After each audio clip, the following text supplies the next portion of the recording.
नमस्कार।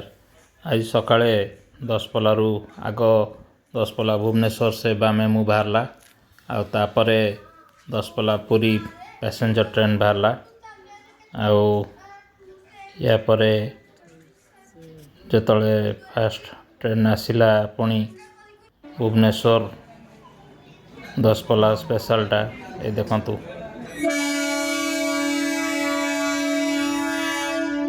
Train पशिला दशपल्ला railway station रे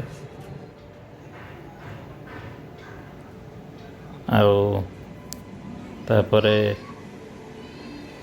भद्रक दशपल्ला भी आसी पहुँचला।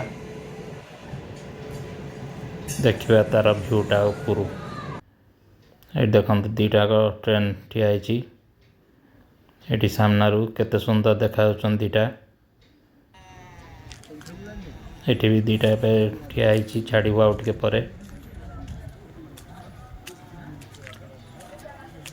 बहुत लोक भी आसुँच खाली स्टेशन परिदर्शन करी देखुंट बहुत खुशी लगुच जाऊ अंचल को ट्रेन गड़िला आसिकी बुलिकी देखी जाउछंती समस्ते केबे ना केबे पुणी यात्रा भी करिवे।